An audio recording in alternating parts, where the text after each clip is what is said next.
This is the Get Sellers Calling You marketing podcast for real estate agents, and I'm Beatty Carmichael. For simple-to-do, proven marketing strategies focused exclusively on finding sellers and getting more listings, visit our website at getsellerscallingyou.com. And now, let's begin our next session of Get Sellers Calling You. Welcome again. Thanks, everybody, for joining us. Today, we're going to talk about how to double sales and referrals from personal contacts this year. I'm Caroline Springer, and the way we're going to do it is we're going to do an interview format with Beatty Carmichael. Some of you may know Beatty. He is the founder and CEO of Master Grabber. It's a boutique marketing firm that focuses on helping professional sales agents. A lot of you are real estate agents, but helping professional sales agents better engage consumer prospects to generate more sales. And like I said, today we're going to be talking about doubling sales and referrals from your personal contacts. So welcome, Beatty. Well, welcome. Thank you. I'm glad to be here. How are you, Caroline? I'm great. We are all well. We're getting over the flu, and we're all well, so I'm happy. We're all good over here. Well, I was over at the hospital last night, and if I get wind noise on the microphone, let me know. I'm outside right now. But over there to pray for someone that we were ministering to, and on the way out, just asking, saw a lady at so it's Sunday night, so not many people there, and this lady was right there at the elevators when we exited. And so I just said, hey, can we pray for you about anything? She was saying, yes, her son, 52-year-old man, caught the flu and then got pneumonia, and he's been on life support now for 32 days. And I was thinking, boy, it really hits home. We hear, it's always someone else, but then you're there in that environment, and it's like, wow, I just can't imagine. So I'm glad everyone's healthy. Yes. Oh, man, I know she appreciated that so much, even just coming from my own mommy's heart. Yes. I would appreciate that so much, so I know that blessed her. Well, I hope so. It's so important to just pray for people when you have the prompting to do that and just share God's love. Mm-hmm. Well, I feel like that was a good little snapshot of just your heart and who you are, but do you want to start off, for those of the callers that have joined us that might not know more about you, do you want to just share a little bit about you and your background? Sure. My background, I love marketing and I love the Lord. Got involved with marketing over 20, 30 years ago. And started to, I was involved with, back in the telecom, for those that are old enough who remember, back in the 80s and 90s, the telecom industry kind of went through some changes. AT&T was broken up. And a partner and I started a company to start signing up customers on one of the CLECs, one of the competitive local exchange carriers. And that went really well, but one of the things I found out really quickly is it's hard to sign up customers if all you're doing is cold calling. It'd be a lot easier to call someone who already had an interest in what you wanted to talk about. So we started developing marketing tools or marketing methods to reach out to customers, reach out to prospective customers, create leads if you want to call it that. And at that point, it's kind of revolutionary to a degree. And we started having some really great success in doing that. I then left the partnership and started my own business in the realm of marketing, and one of my first customer bases were other companies and sales reps involved with the telecom. And some of the things we developed just totally blew their sales out of the water. I remember one sales manager from Open, Ohio, after using some of the things I developed, she said, this is just amazing. She said, in 3 or 4 months, we've increased our sales out of our team by like 10 times, if I remember the number correct. It may have only been 4 times, but it was really, really dramatic, just the impact that had. And so over the years, we started to do more things, reaching out to consumers, and what I call professional to consumer marketing. everything from health and fitness to weight loss to legal and accounting. I mean, think about those guys. And also real estate. And then just kind of make a short story short, in 2012, we took a strategic focus with our company to say we're only going to focus on the residential real estate industry moving forward. And we've been working now with some of the top realtors out there, a lot of teams that do 100 to 300 transactions a year, individual agents that do, 15, 20, $30 million in volume. One of our clients, $1 million producer, no team, all by himself. And the focus has really just been sort of a continuation of what started many years back, Caroline. It's been, how do you take a list and get them to want to do business with you before you reach out and contact them? And so that's kind of a short story of who I am and how I got here. Does that make sense? Yes, it does. I mean, I love always hearing your background too, just to kind of see, how you got to where you are and how knowledgeable you are in marketing. But then too, I think it is interesting even, I'm sure that perked a lot of realtors' ears that are listening now, just hearing about the kind of clients that we do deal with and, what we've even learned from them about what's successful and how they can implement that. I know they would be interested to hear, but just even us talking, with the topic today of how to double sales and referrals from personal contacts. I know it might seem obvious, but, just even thinking that could be a good, place to start of just why the personal contacts, why start there? Yeah, well, it's interesting, and I don't think most agents really understand the power of your personal contact, the people you know. So, so let's put some terms on this. A lot of agents think about past clients and sphere of influence.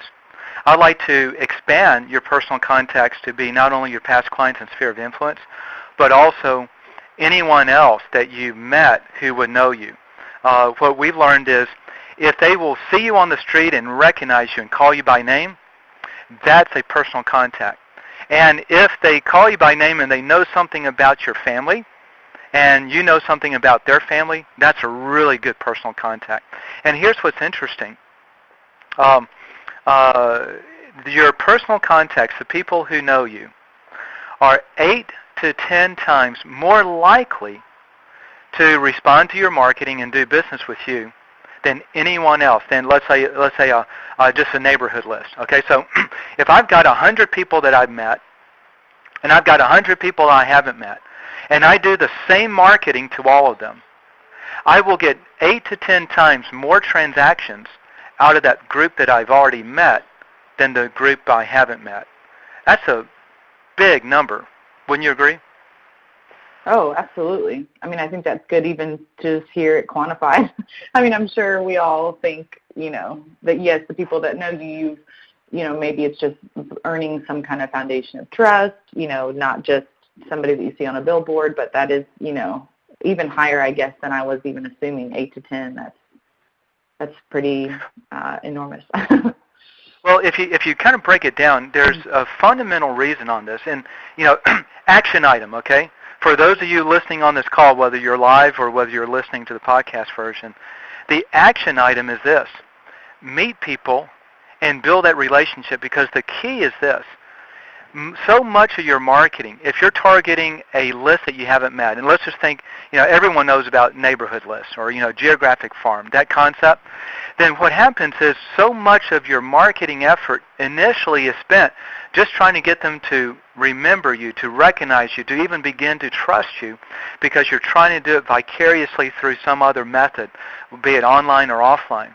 But once you get to meet somebody and they put a name and a face and a personality to you, now they know you. Now it's a world of difference. And so if you can simply just meet people and then stay in touch with them, that by itself will turn your business around. But that's why your personal list is so impactful, because they've met you already. They know who you are. If they see your photo, they instantly know you. If they see you on the street, they instantly say hello. And it's that level of familiarity that gives them a trust level and even to some degree a top-of-mind level that they end up calling you or referring you. It's really outstanding. It's really amazing how powerful it is. Well, it sounds like, I think you kind of just touched on it a little bit there, and, in hearing you talk in the past that there is, even like a psychology behind marketing and a psychology behind how you would increase, sales and referrals from those that you know. Is there any way that you can expand on that too to share, or any, even studies that you may know about that? Yeah. So there was a study, real interesting study, a few years back, and they wanted to really quantify this concept of your personal contacts and what it means. And they want to quantify and understand how many sales should you be getting or can you be getting from your personal list. So surveys were sent out to thousands of agents all across the country with the goal of understanding this question. As the results came back, and once the results were compiled and tabulated, here's what they found. That once you cross a threshold in terms of how significantly you consistently touch your contacts, they found that the average agent in that study, Caroline, was getting 17 sales for every 100 people in their personal list every year. 17 sales a year for every 100 people. Now, when I share that with some agents, they go, oh, that's impossible. There's no way. But if you break it down, it's really kind of easy because this is both direct and referred. It's both sales, seller side and buyer side. And typically half of them were direct, half of them were referred. But that's the impact. That's the average. What that means is a lot of those people on that list were getting above average, and others were getting below average, but 17 sales a year. That's strong. And if you think about this, the average agent, let's say the average full-time producer, okay? Average full-time producing agent, I'd say probably 15 or 20 transactions a year. Would you agree? I would think so. I mean, even that 17 number seems so high. Yeah, it does seem high, but think about this. The average agent knows 200 to 300 people. Let's just cut in the middle, say 250 people. If you were to make a list of everyone you know, go through the proverbial yellow pages if you're old enough for that. Who do I know that's an accountant, that's an actuarial, that's a baker, that's a banker, that's a chiropractor, that's a dentist, that's a, whatever, go through all those things and just do who do I know? Who do I know down the neighborhood? Who do I know from school, from college? All those people that are within your selling area. The average agent can easily come up with 250 people. Mix in there your past clients and friends and family. So with 250 people at an average of 17 transactions a year per 100, what's that, 34, 45? Somewhere around 45, 46 transactions a year that are possible. That's 3 times what the typical agent is doing. And what this means is how many sales they're losing simply by not really going after that personal list and really honing in on it. Mm-hmm. I mean, it sounds like it's really, how much you work it. If you know 100 people, you can't just expect that, oh, I know 100 people and 17 of them are going to choose me. You've got to, work that list and make those people, pick you and trust you out of maybe other realtors that they know too. So that makes sense. I think that's the marketing key right there. Yeah. So then the question comes up: how do you do it? Because all these agents know these people, but they're not getting those sales. I've got one client that is a real top producing agent. He is touching his list. Get this. Watch this.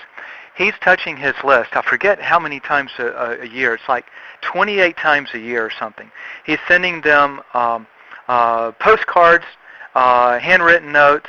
He's got a full-page, 4-color newsletter that he sends out in the mail 4 times a year. Another full newsletter that he sends out every single month electronically. And out of that, for every 100 people, he's getting an average of 2.5 sales. an average Wow. of 2.5 sales a year. And he's doing all that work. I've got another client. He has a list of 160, and he's touching them 12 or 18 times a year with a postcard, and he's calling them periodically, several times a year, and he's getting 25 sales a year out of that 160. So he's blown that average out of the water. So or he's right about at that average. So it's not just how many times you touch. The key is, what are you doing when you're touching your list that's causing them to choose you versus choose someone else. And that's really where the money is going to be made, and not how frequently you touch, but what are you doing when you touch. Are you kind of following the logic there? Yes, that really does make sense. Is there, I'm just trying to think as a caller that's listening in, is there, can you expand on, I guess, a quality versus a quantity touch? Like what would make a quantity or quality type of touch? Okay, so let's, yes, I think so. So let's first say, let me start with this level. This may help in the discussion. Why does a consumer choose an agent? Okay? A consumer chooses an agent for two things: trust and top of mind. If they trust you, they're more likely to choose you. If you're top of mind, they're more likely to choose you. But when you add trust and top of mind, you get a multiple effect. 1 plus 1 is 2, but when you have trust and top of mind, you don't get 2, you get like 4. Okay? I mean, it's an exponential amount because of the way they operate. So in real simple terms, top of mind is how frequently are you in front of them. And so this big client agent of mine that I was telling you about, he's trying to stay top of mind. So he's sending out these beautiful full-color newsletters every quarter. Every month he's in the email inbox with a 12-page newsletter as well. Question is that the type of touch that keeps them top of mind? Survey says no, because they're rejecting it. That may be getting him something, but they're overall rejecting it. So you have to look at the touch and say, is this something that they really want? If you're just touching them with something that they don't want, then you may be causing yourself more harm than good. I have a loan officer. I'm on his touch campaign, and invariably every 3 weeks or so I get another email from him, and it's stuff that I have no interest in. How to clean your pillows, okay? Or, little, I'll call them silly things like that, which I guess if I needed to clean my pillow right then, that might be interesting. But I have no desire to open his email because it offers nothing of value to me. And so when we try to send out, say, I'm going to put someone on an email touch campaign and I'm touching all these people, no, you're not. All they see is your name come in the email and they click delete because they don't want to read it. That's not what you want is something like another friend of mine, another client of mine. He's been sending out a monthly email, a weekly email every week, 52 times a year for 17 years. And here's what happens with his people. He misses one and someone calls him up and says, hey, Stuart, I didn't get your Monday morning email. Can you resend it? When you have your contact list asking you to resend an email because they didn't get it, then you got something powerful. That means they want to open it, they now appreciate it, and now that touch becomes more significant. Are you kind of seeing the difference between these two? Yes. So I guess it's figuring out what they want, what they want to open and receive. Yes, and what they want and what you want, what they want to receive and what you want to give them are totally different. I got to tell a funny story, okay? But this is the way we operate. 2 stories. Many years back, I was a kid at this time. My dad thought he was going to do my mother a wonderful blessing. And so she'd been complaining. Her vacuum cleaner wasn't working, and she was always frustrated with it. So my father went out and bought her the very best vacuum cleaner money could buy. I mean, it was real expensive, all these attachments and everything, and gave it to her as a Christmas present. Now, let me ask you, as a mother, as a wife, if Wes gave you a vacuum cleaner for a Christmas present, how does that make you feel? I mean, of course I would be appreciative because it's something we need, but it may not be, at the top. It's not what you want, is it? Maybe not okay. on my want list. Okay, so there is a difference between what you want someone to know and what they want to know. And what happens is we always try to send them what we want them to know. Let me tell you another story, equally as funny. My middle son, his name is Beatty Jr. He's a very unique child. The Lord has blessed him in so many ways. He's very quiet, and he is everything abnormal. Okay, if meaning he doesn't care for lots of money. He just lives this real simple life, and he has very basic needs. He just prefers. He's a guy that you would find out in the mountains as a mountain man many years back, and just living on his own, out in the hills. Okay, my daughter, on the other hand, is the epitome of a teenage girl. Everything pretty, everything modern, everything updated, all the social type of stuff, and so it was my daughter's birthday, and my son bought her a gift. It was a necklace, and it was gorgeous. She loved it, and my wife loved it, and everyone said, "Beatty, did you pick this out?"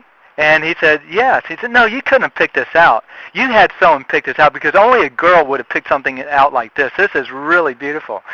And he said, "No, I did it." And so we asked him, "Well, how did you pick this one out?" And here's his answer. This is how we need to be as agents, communicating to our homeowners. He said, "Well, I was at the store, and I first picked out everything that I liked, and I took it off the shelf, and then out of what was remaining, I picked the ugliest one that I liked the least, and that's what I got."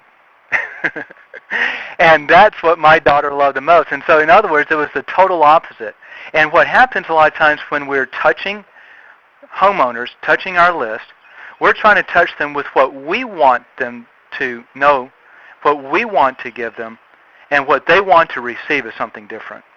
So therein lies the rub. That's why one client that's touching his list all the time is only getting 2.5 sales a year for every 100. And another client, out of 160, he's getting that average, right at 17 or 18 or a little bit higher sales per year out of 100. It all has to do with what type of touch, and are you delivering what that homeowner really wants to receive as a touch or not? Well, do you have any, marketing services that you offer that you've seen, that can, bring that type of touch that, a homeowner or a prospect is actually wanting versus maybe one that our realtors are, giving that they don't necessarily want? Is there anything you can, suggest or share on that? Yeah, so let me share, and I know we're going to run out of time, so we'll need to carry this over into a second call probably next week and kind of pick up on this. But because there's so much that I want to share on this because it's so cool. But yes, the answer is there are things that we've done that we've tested, and there are things that those that are listening can actually start to do on their own that will make a big impact. So let's first talk about the simple thing of an email, because that's what most agents tend to gravitate towards. It's free, it's quick, it's easy. Most of the CRM systems, you can put email addresses in there, and they'll do some sort of a drip campaign. And but here's the point I want to make real quick on this. My other friend that's doing an email every single week. All right, let me tell you what he's doing. So this is going to rock your world. He has a personal list of about 500 people. He mails them a postcard a month and an email every week. That's all he does. Would you care to guess about how much money he earns every year off of those 500 people? Oh, goodness. Now you're going to make me pull out my calculator. I guess without doing that. Well, I'll make it real simple. It's about $500,000 a year, roughly. It may be $400,000 a year. So here this guy is. He's spending, sending out 500 postcards a month, and he's writing, 4 emails a month, and that's it. And he's making between $400,000 and $500,000 a year, and these are the easy sales. They're calling him up and saying, "Hey, Stuart, will you come sell my home?" I mean, he shows up for a listing appointment. There's no one else there. He's got it all. And so what he's doing is real simple. So let's talk about the email. What he's doing is he's sending out human interest stories. Have you ever watched the news, Caroline, and they put on some human interest story like how this 8-year-old started a campaign in the neighborhood to help children with cancer and was able to raise $20,000 and send this cancer patient or two, on this wonderful trip to Disney World before they died. Those things that you just really feel good about. You've seen those, right? Yes. Yeah. Don't those just make your day? Yeah, that's the only kind of news I really like to watch. Yeah. Well, and we're all the same. So what this agent does is he gets just human interest, inspirational stories that you can read in about a minute or two, and he writes those down. You can probably get them out of a book someplace. And then at the beginning, he just writes a little blurb about what's happening in the real estate world at a macro level, just nationwide, what's going on with home sales or the economy related to real estate, what's going on with mortgage prices. So he stays in front of them as a professional realtor, like 3 or 4 bullet points, and then he has a human inspiration story. And that's the email. But what happens is people get it every week on a Monday, and they love it. And they read it, and when they read it, it impresses him in their mind. That's the difference between that email versus here's how to clean your pillows, okay? So give them what they want that the people en masse will want, and that gives you permission to stay in front of them in a really powerful way. That makes sense, too. Why somebody would, call him up and be missing it. And just like you said, it's something that they want to see. They want to, continue having that in front of them versus something they just delete out of their inbox whenever they see the headline. Yes. Well, I know we are running out of time, so it sounds like we can just continue our discussion next Monday because I know we were kind of getting into the meat of it, and I'm excited to hear more of what you have to share. So thank you for your time, Beatty. I know I was just going to share, too, just to learn a little bit more about Beatty, what Beatty's talking about. You can go to agentdominator.net to hear more about a program that kind of implements a lot of what we were talking about today. Let me tell just real quickly. So, not to be an overt plug, but so what we've been doing for all these years now is really assembling the processes and systematizing them on how we can deliver superior results to clients who want to target that personal list. And so we developed a product, a service we call Agent Dominator. We actually guarantee the sales that you will get out of it or your money back, okay? And you just go to agentdominator.net. You'll see a short, what I call a teaser video, just a quick overview. And if you have interest, if you want to look at what we can do for you, then fill out the form there. We'll reach out to you. But a lot of what we do, you can do on your own if you're just willing to go through the work to put it together. And hopefully on next week's call, we'll wrap up a lot of those things on specifically what to do, and because it's really amazing. It's a lot of fun. Anyone can do it if they're just willing to sit down and put a little bit of elbow grease on it. So, but I appreciate you having me on the call. Appreciate the opportunity here, Caroline. Yes, thank you for your time. And thank you to everyone that joined us. If you'll stick with us for just a minute, we're going to open up the call for any questions that may be out there. If you've enjoyed this podcast, please tell others about it. Also, be sure to get our step-by-step training on how to double sales and referrals from past clients and Sphere of Influence. It's the absolutely easiest way to grow your business fast, and it's completely free. You'll find it on our website at getsellerscallingyou.com. Thanks for listening.